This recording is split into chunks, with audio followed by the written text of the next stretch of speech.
Tanga. Oh! Sen, ano ho ba ang description nung binabanggit nyo kaninang independent director? Hindi rin nyo alam.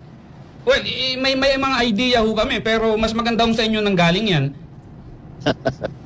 Yung independent director, unang-una, wala kang pagmimay-ari sa isang kumpanya. Dapat ganun. Pangalawa, wala kang kinalaman sa management. Pangatlo, kailangan wala kang relasyon by consanguinity, second degree civil affinity sa mga shareholders.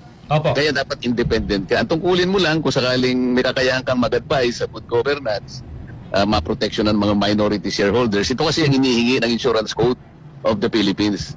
Nagkataon na siguro gusto nilang ganun ang maging kalagayan ng asawa ko. Hinirang nila ng ganun. So pumayag naman. Anong masama doon? Ngayon, ang insurance company, lahat naman nagko-cover ng kahit anong mga kumpanya sa lahat ng mga industriya, lahat ng sektor ng ating ekonomiya.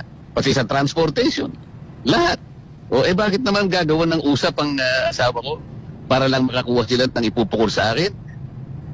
Pero Ganyan na karumi. hindi ho ba dapat, Senator, manggaling din sa inyo ang delikadesa na, uy, yung asawa ko, ano nito kumbaga nagsiservisyo dito, meron siyang, kumbaga, transaksyon dito, hindi kaya marapat na ako dumistansya muna? Sino? Sino di distansya? Kayo po, dito sa ginagawang investigasyon sa Bakit? Senado. Meron ba akong kinalaman dun sa mga insurance companies? Delikadesa nga po, Senator, kasi misis nyo po yung naandun. Siyempre may kukunik-kunik na ho yan.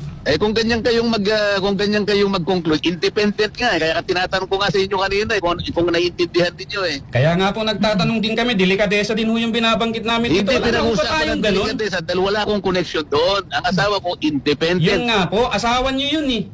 Nakikipagdebate ka pa sa akin Akala ko ba magtatanong ka lang? Nagtatanong din po kami, pero ipo-point out ko rin po yung Tapos argumento sinasabi namin mo kasi dito. delikadesa, parang may connection ako Wala nga Naintindihan mo yun? Sige sir, salamat na lang po.